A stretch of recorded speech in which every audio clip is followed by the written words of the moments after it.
at fefe ya yehunya mobo adwuma eho tipa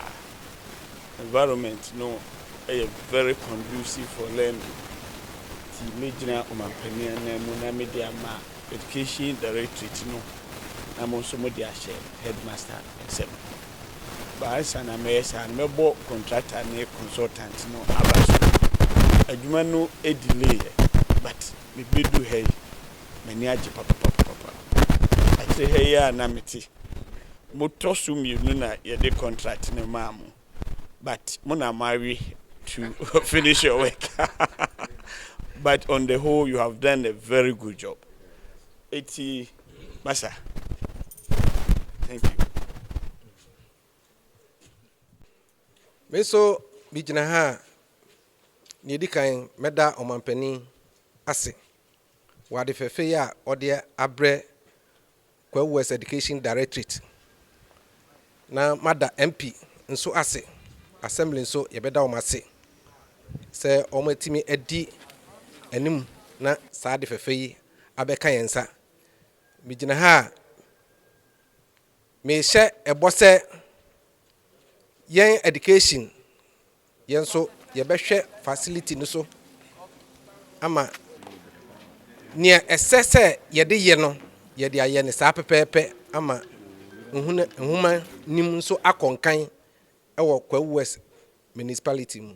so on say ye bie kwan ama nkoda no mo manya bebi ada no na bebi o matire sua de so ehu hia ye fi say school no ni titru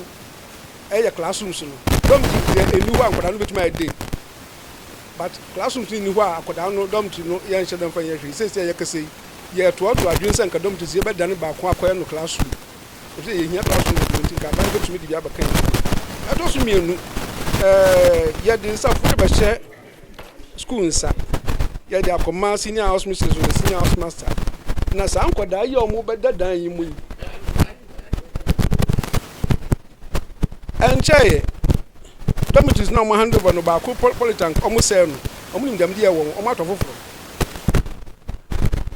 e bi say obi sika wo mo gina we obi anu ani sika kasa adan yi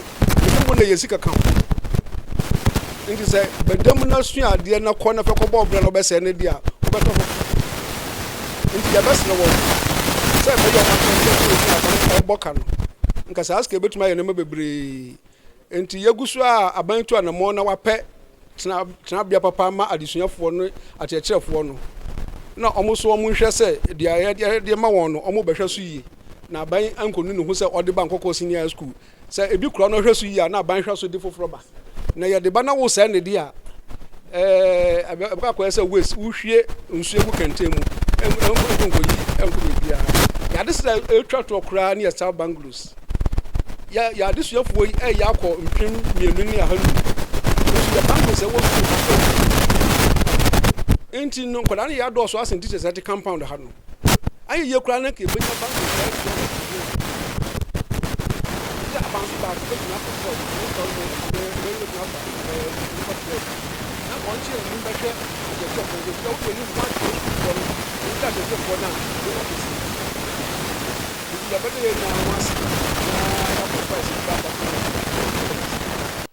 and it's a beer additional coy as a journey hiti up kakra umanya baby so at you moho if said nipadi near cancer all work and no play make jacket all boy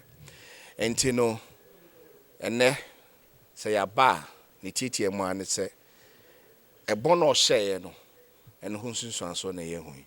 or share bono and the way ye pie and you know they said they make Nkawkaw Secondary School eka ho a omo nya sa hihye na opening year no omo so de and e buy nti no omo nya facilities ni bebre but anyway ni last one eka ho e de beda e de any net na mo de tete no and I was here some we didn't register who catch them answer we yes yes remo some no munyi free na munyi mudi ni free what I say na muni nyina ye hwe so at the end of the day menu nyina te say mazaka ye nyina itika ka ho na edi ati ama wo hwe so ya na wunua so be just go at and yes at the next time no unua ba oda bonten so what I say ti e besre mo me dey say school prefect mu nyina mu gyina mo hwɛ so na bibia nkɔ yi why school for ni nyina na mu na ya da ban na se wadwene ye ho na waya de fefe sei ama yen yenso so ye bɛbɔ ye ho modern se niema na oyɛ no ye ma ne brɛ nyɛ kwa ni mum ye bɛhwɛ so yie se ne ntiri mum be fi akire bɛba no so ebetumi aba abeyi so bio ɛno nso ho no mo a ban ne bɔ ne ho modern de na nso so iguso wa de srede ɛne sɛ nkunwa a ya ebɛtena so asua de o class no aya ne sua ti ebɛsrɛ aban no sɛ wontwe n'ani na no nso aya a wɔnhwɛ na yenya nkunwa ni bi enka ho sɛ ne ye headmaster di kan no classrooms no esusua impo for sɛ form 1 for yom mu bai omunya baabi etena na so sɛ ya me no ka sɛ classrooms ni mu nyina ayeye ma amu bai no so ebema na ya another problem sɛ aban ni twa n'ani sɛ ne wa bɛyɛ bi sɛ ne wogidie woni mu sɛ ɔbɛyɛ bi aka ho ontwa n'ani na ɔmbɛhwɛ yɛn na onye ne do so sɛ enka ho yɛdamas